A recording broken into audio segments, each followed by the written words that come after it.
Hi, this is Bill for the Fourth Insider. So we're in front of Lori Scott's constituent office.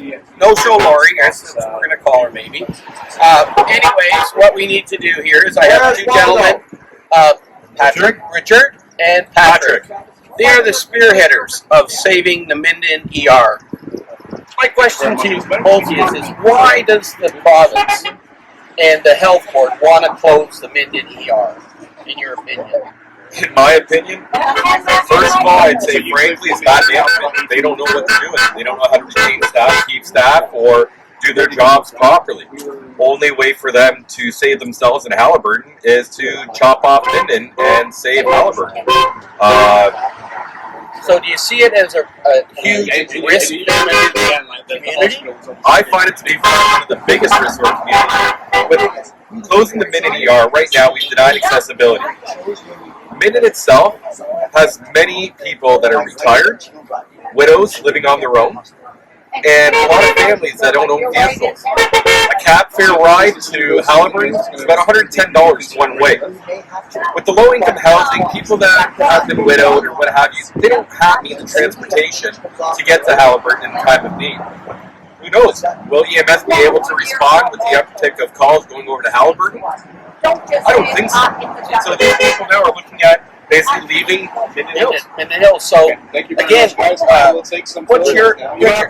what's your main concern again? My main concern is that someone's going to die. They'll be the first one. There'll be others. People are going to die because of an emergency, like a cardiac emergency. Seconds are minutes. Minutes are hours, and hours are days. If you ask them what their first said, it was a staffing problem. There's another report where Carolyn Plummer has said, well, now, you actually can have an ER in a hospital if you don't have inpatient beds. There was no consultation. They have not actually yet even announced a plan. And they gave us 6 weeks. So, do you actually have an idea of why they're doing it? It's like, I don't have a crystal ball because it seems they don't know why they did it themselves. So what I'm hearing is that they haven't consulted with the public even from day one. The public, the doctors, anybody, the politicians, like the medical officer of health, everybody and anybody. They just made it up and approved it to their board. Okay, because again, then with us, we've talked to the fire department, and they said at Fort River. They use the Minden Hospital's emergency services all the time because they can quicker respond. It's like what happened last year when that young boy almost died at the Burt River facility. Yes. If it hadn't have been for Minden Hospital in the ER, they did air horns, that boy would have lost his life. And as early as this week, there were 3 emergency accidents where they had to bring in air horns to the Minden Hospital. 2 in one day. Yeah, to transport people to get additional care. 12 on the statistics are 12 emergency visits a day come from the city of Kawartha Lakes up 35 to Minden. So that's 4,000 visits a year of all those visits. All of those visits are going to have, forget the other 8,000 on top. Yep. Those 4,000 are probably coming to the Ross, and if anyone's been on lately, apparently, it's kind of busy there too. We had a gentleman that's part of our group went to the Ross last night, spent 8 hours and as you can tell, people, the noise that's here. We've had a really good turnout in support. There has been nobody in our whole time we've been here that haven't supported keeping open the Minden ER. So I want to add to what Rich was saying about 12 visits per day in our Look at the route from Lindsay, Ontario to Huntsville. Yes. Going down from Bracebridge towards Haliburton. Yes. Look at how close the hospital is. So, anybody traveling has a medical emergency on Highway 35, Minden ER is dead center of the route. Correct. That's the only hospital on that major route connecting across the country where people are in an emergency, have an accident, anything happens. Minden is there for them. Yes. Now where are they going to go? An extra 30 minutes north, or 30 minutes east? They're going to die on scene. They're going to die. They're going to die on scene. That's what's going to happen. And who's responsible? Really, when it comes down to it, the buck stops at the Premier's office. Exactly. You know, they can blame the health. This is what we found in our little investigation. They're just passing the buck. There's an overall plan. Okay, if you've heard of the 15-minute city, what's going to happen first in our investigation is they're going to close your ER. They're going to close the hospital bed. They're going to turn that into a long care term facility. Then what they're going to do is force all the people that are in that rural area either to make a choice, either to move to Halliburton or move to Lindsay. And this is just the first step of the 15-minute city that the agenda has from the provincial government and the federal government under UN direction. We're talking United Nations. This isn't just happening in Minden. This is happening all across Canada, all across all the countries that agreed to the 15-minute cities. So that's another figure. There's a bigger picture going on here. You know, government doesn't tell you till they've done it to you, and then it's too late, right? So what we're more concerned is that Laurie Scott has to have some answers. She has to take on a leadership role on behalf of the constituents, not just in Minden, Fourth Lakes, the tourist people, the cottagers, all the people that rely on that hospital. And in our view, the only way that this is going to get dealt with is through a court injunction to stop them from closing the ER. And that's what we're going to focus on. What do you think that may go that far? I'm sure it's going to have to go that far. And I had a meeting with Laurie Scott the other day when we were at Queen's Park.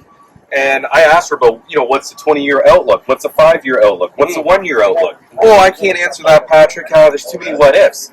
And I'm like, what if? Okay, then I said this way. What happens come June or July? We know doctors from Minden are not going to the Halliburton site. We know that pretty well the doctors that work at the Halliburton site are agency doctors, same with nursing staff. What happens if Halliburton gets in trouble because now they have staff shortages? Yes. What happens then? Patrick, we're not going to let that happen. We will have to do something. And I said to Laurie Scott, so you can do something, so why aren't you guys saving both the Minden and the Halliburton sites and making a proper plan to make this succeed as a whole? Exactly. Do you realize that last year during the winter that the Halliburton ER closed because of not having enough staff? There was 22 instances that they were going to close. No, they had to close the ER because they didn't have enough staff. Minden never closed once. They were open to deliver services. Do you have any more comments on what we were talking about? Like in a second ago. Sorry. Take a second. Okay. You must be concerned about the seniors, the families. I remember. Minden, Talk about itself. the 15-minute. Yes.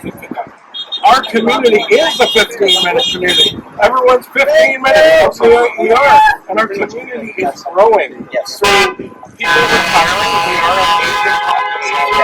People have more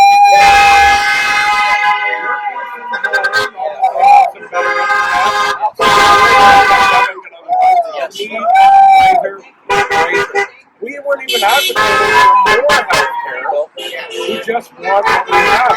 No, the injunction part. How is it you get an injunction to court in Toronto over a tree in one day, and then another on another day? Yes. And we're basically being told, oh, well, injunction is going to take, too long. The court is time down. I suppose if I went to the Halliburton or to the Minden Hospital with a chainsaw and tried to cut down a tree, we could get to court faster. You could get an injunction. Darn right. I believe that too, for Bill, and I greatly appreciate you taking the time, because this is a very stressful time for all the people in Minden and the people in North Kawartha. And South. Yes. Because these emergency visits that come here are going to be standing in line with them. Yes. So they need to go to the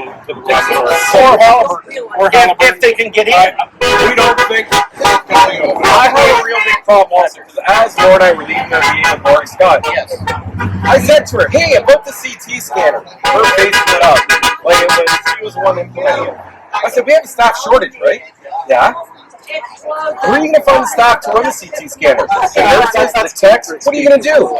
Well, we can have the scans read. We're going to have them read remotely. But what about the staffing to actually get those patients into the CT scan? No answer. Well, if we have a shortage crisis in nurses and techs and everything else, where are they getting the staff to run the CT scanner? That really, a lot of the public would rather have an ER versus a CT scanner. Exactly, because they can go to another hospital that's already got the people and the equipment to do that test for them. So where's the staff coming from if we're in a shortage? Good, very good question. If I'm dead, I don't need a CT scan. No, Exactly. I need them to stabilize me. Yes. And send me somewhere else. Transport you. As they have, as we have in our positions. Like we have 17 houses.